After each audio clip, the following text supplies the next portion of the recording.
ആകാശവാണി വാർത്താ വീക്ഷണം. സാമ്പത്തിക വ്യാപാര നയതന്ത്ര ബന്ധം ശക്തിപ്പെടുത്തി പ്രധാനമന്ത്രിയുടെ ത്രിരാഷ്ട്ര സന്ദർശനം. തയ്യാറാക്കിയത് KC അനിൽകുമാർ, മുതിർന്ന മാധ്യമപ്രവർത്തകൻ. അവതരണം സുധിൻ സൈനുദ്ദീൻ. പ്രധാനമന്ത്രി നരേന്ദ്രമോദിയുടെ 4 ദിവസത്തെ ത്രിരാഷ്ട്ര സന്ദർശനം വ്യാപാരവും നിക്ഷേപവും ഉൾപ്പെടെ വിവിധ മേഖലകളിൽ ഉഭയകക്ഷി സഹകരണം ശക്തമാക്കാൻ സഹായകമായി. ഊർജം, പ്രതിരോധം, സുരക്ഷ, സാങ്കേതികവിദ്യ, കൃഷി, സംസ്കാരം തുടങ്ങിയ രംഗങ്ങളിൽ ബന്ധം മെച്ചപ്പെടും. ജോർദാൻ, എത്യോപ്യ, ഒമാൻ എന്നീ രാജ്യങ്ങളിലാണ് കഴിഞ്ഞ 4 ദിവസം പ്രധാനമന്ത്രി സന്ദർശനം നടത്തിയത്. പരസ്പര താൽപര്യമുള്ള പ്രാദേശിക ആഗോള വിഷയങ്ങളിൽ കാഴ്ചപ്പാടുകൾ ബോധ്യപ്പെടുത്തുന്നതിനും സന്ദർശനം അവസരം നൽകി. ഇന്ത്യയും ഒമാനും തമ്മിലുള്ള സാമ്പത്തിക ബന്ധം ശക്തിപ്പെടുത്തുന്നതിന്റെ ഭാഗമായി സമഗ്ര സാമ്പത്തിക പങ്കാളിത്ത സ്വതന്ത്ര വ്യാപാര കരാറിൽ ഒപ്പുവെച്ചത് വലിയ നേട്ടമാണ്. ഇതോടെ ഇന്ത്യയിൽ നിന്നുള്ള നിരവധി ഉൽപ്പന്നങ്ങൾ നികുതിരഹിതമാകും. കയറ്റുമതി മേഖലയ്ക്ക് വൻ കുതിപ്പ് നൽകുന്നതാണ് പുതിയ കരാർ. പശ്ചിമേഷ്യയുമായും ആഫ്രിക്കയുമായും ഇന്ത്യയുടെ ബന്ധം ശക്തിപ്പെടുത്തുന്നതിനും സാമ്പത്തിക വളർച്ച, സുസ്ഥിര ബന്ധം, പരസ്പര താൽപര്യങ്ങൾ എന്നിവയെ അടിസ്ഥാനമാക്കിയുള്ള പങ്കാളിത്തം കൂടുതൽ മുന്നോട്ട് കൊണ്ടുപോകുന്നതിനും ഈ 3 രാഷ്ട്രങ്ങളിലെ പര്യടനം സഹായിച്ചിട്ടുണ്ട്. സന്ദർശനത്തിന്റെ ആദ്യഘട്ടത്തിൽ തിങ്കളാഴ്ച ജോർദാനിലെത്തിയ പ്രധാനമന്ത്രി നരേന്ദ്രമോദി അബ്ദുള്ള രണ്ടാമൻ രാജാവുമായും ജോർദാൻ പ്രധാനമന്ത്രി ജാഫർ ഹസനുമായും വിശദമായ ചർച്ചകൾ നടത്തി. വിമാനത്താവളത്തിൽ പ്രധാനമന്ത്രിയെ ജോർദാൻ പ്രധാനമന്ത്രി ഡോക്ടർ ജാഫർ ഹസൻ ഊഷ്മളമായി സ്വീകരിക്കുകയും ആചാരപരമായ വരവേൽപ്പ് നൽകുകയും ചെയ്തു. ആഗോള വിഷയങ്ങളെക്കുറിച്ച് അബ്ദുള്ള രാജാവുമായി പ്രധാനമന്ത്രി കാഴ്ചപ്പാടുകൾ പങ്കുവച്ചു. മേഖലയിൽ സമാധാനവും സ്ഥിരതയും പുനഃസ്ഥാപിക്കേണ്ടതിന്റെ പ്രാധാന്യം അവർ ആവർത്തിച്ചു. വ്യാപാരം, നിക്ഷേപം, പ്രതിരോധം, സുരക്ഷ, പുനരുപയോഗ ഊർജം, കൃഷി, IT, ഡിജിറ്റൽ സാങ്കേതിക വിദ്യകൾ, നിർണായക ധാതുക്കൾ, ആരോഗ്യം, വിദ്യാഭ്യാസം, ടൂറിസം എന്നീ മേഖലകളിൽ ഇരു രാജ്യങ്ങളും തമ്മിലുള്ള ബന്ധം കൂടുതൽ ദൃഢമാക്കുന്നതിനുള്ള വഴികളെക്കുറിച്ച് ഇരു നേതാക്കളും ചർച്ച ചെയ്തു. 2026 ആദ്യ പകുതിയിൽ തന്നെ 11ാമത് വ്യാപാര സാമ്പത്തിക സംയുക്ത സമിതിയുടെ യോഗം വിളിച്ചു ചേർക്കാനും തീരുമാനമായി. ഇന്ത്യ ജോർദാന്റെ 3ാമത്തെ വലിയ വ്യാപാര പങ്കാളിയാണെന്ന് ചൂണ്ടിക്കാട്ടിയ പ്രധാനമന്ത്രി അടുത്ത 5 വർഷത്തിനുള്ളിൽ ഇരു രാജ്യങ്ങളും ഉഭയകക്ഷി വ്യാപാരം $5 ബില്യൺ ഉയർത്താൻ ലക്ഷ്യമിടുന്നുണ്ടെന്ന് അറിയിച്ചു.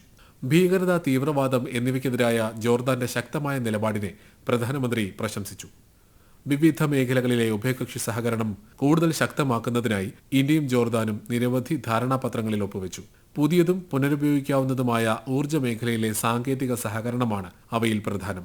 ജലവിഭവ മാനേജ്മെന്റിലും വികസനത്തിലുമുള്ള സഹകരണം, വിനോദസഞ്ചാര, സാംസ്കാരിക സഹകരണം പ്രോത്സാഹിപ്പിക്കുന്നതിന് പെട്രയും എലോറയും തമ്മിലുള്ള പങ്കാളിത്തം, സാംസ്കാരിക വിനിമയ പരിപാടി, ഡിജിറ്റൽ പ്രതിനിധികൾക്കുള്ള പങ്കാളിത്തം എന്നിവയാണ് മറ്റു കരാറുകൾ.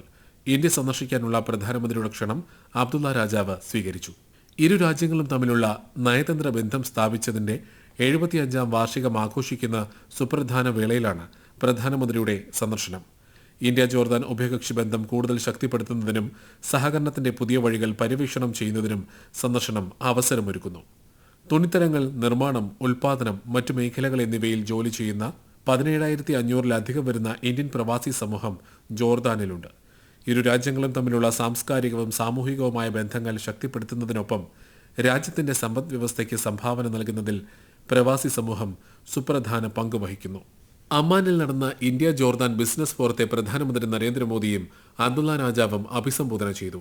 ജോർദാന്റെ സ്വതന്ത്ര വ്യാപാര കരാറുകളും ഇന്ത്യയുടെ സാമ്പത്തിക ശക്തിയും സംയോജിപ്പിച്ച് ദക്ഷിണേഷ്യയ്ക്കും പശ്ചിമേഷ്യയ്ക്കും ഇടയിൽ സാമ്പത്തിക ഇടനാഴി സൃഷ്ടിക്കാൻ കഴിയുമെന്ന് ജോർദാൻ രാജാവ് അഭിപ്രായപ്പെട്ടു.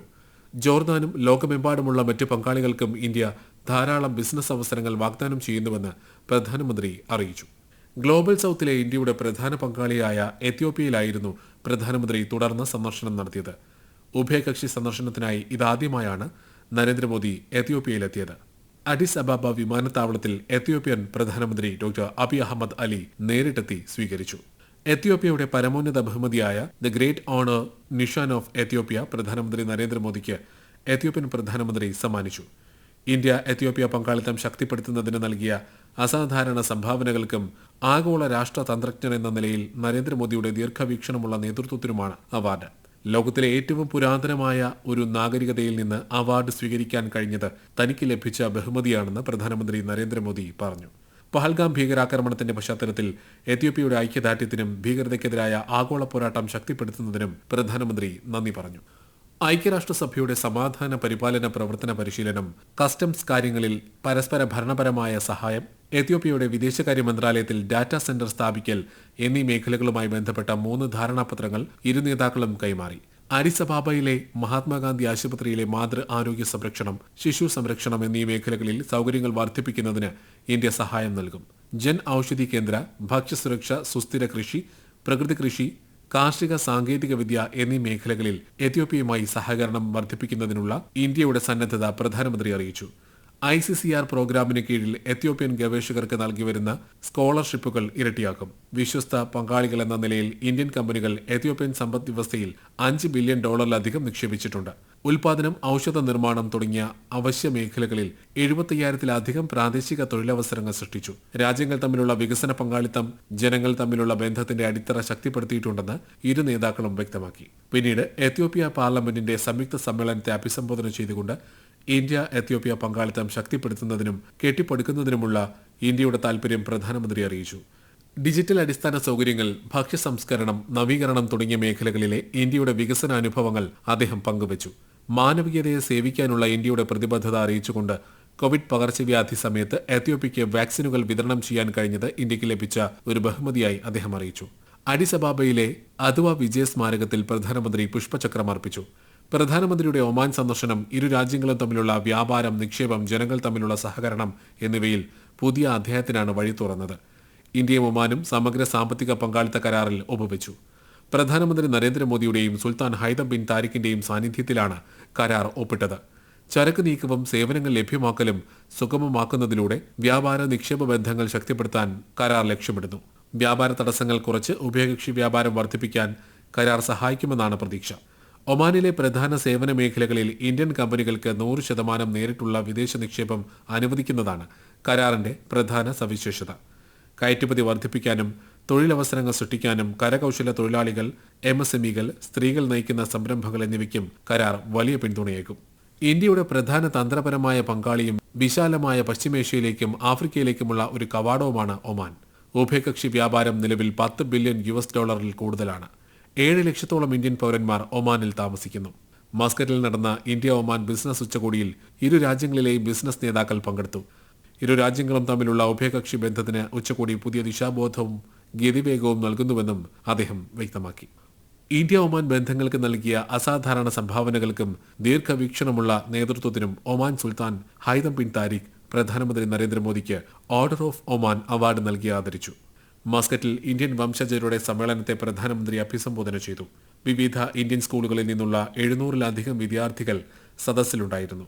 അടിസ്ഥാന സൗകര്യ വികസനം, ആരോഗ്യ സംരക്ഷണം, സ്ത്രീ ശാക്തീകരണം എന്നീ മേഖലകളിൽ രാജ്യത്ത് പരിവർത്തനാത്മക മാറ്റങ്ങൾ ഉണ്ടായിട്ടുണ്ട്. നവീകരണം, സ്റ്റാർട്ടപ്പ്, ഡിജിറ്റൽ ആവാസ വ്യവസ്ഥ എന്നിവ വികസിപ്പിക്കുന്നതിലൂടെ ഇന്ത്യ 21ാം നൂറ്റാണ്ടിനായി സ്വയം തയ്യാറെടുക്കുകയാണെന്ന് പ്രധാനമന്ത്രി വെളിപ്പെടുത്തി.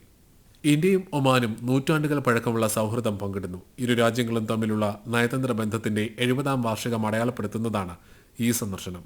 1955 സ്ഥാപിതമായ നയതന്ത്ര ബന്ധം 2008 തന്ത്രപരമായ പങ്കാളിത്തമായി ഉയർന്നു. ഗൾഫ് സഹകരണ council, Arab league, Indian ocean rim association തുടങ്ങിയ ബഹുരാഷ്ട്ര വേദികളിൽ ഇന്ത്യയ്ക്ക് വേണ്ടിയുള്ള ഒരു സുപ്രധാന വക്താവ് കൂടിയാണ് ഒമാൻ. ആഗോള വിഷയങ്ങളിൽ ഇന്ത്യയുടെ നിലപാട് വ്യക്തമാക്കാനും അന്താരാഷ്ട്ര തലത്തിൽ രാജ്യത്തിന്റെ സ്വാധീനം വർദ്ധിപ്പിക്കാനും പ്രധാനമന്ത്രിയുടെ ത്രിരാഷ്ട്ര സന്ദർശനം സഹായകരമായി. ഉഭയകക്ഷി കരാറുകൾ വ്യാപാരം, നിക്ഷേപം, പ്രതിരോധം, സാങ്കേതിക വിദ്യ തുടങ്ങിയ മേഖലകളിൽ സമഗ്ര വികസനത്തിന് വഴി തുറക്കും. ഇന്ത്യയുടെ വിദേശ നയത്തിന് നിർണായകവും തിളക്കവുമാർന്ന മുന്നേറ്റമായാണ് ഈ ത്രിരാഷ്ട്ര സന്ദർശനം വിലയിരുത്തപ്പെടുന്നത്. നിങ്ങൾ കേട്ടത് വാർത്താ വീക്ഷണം.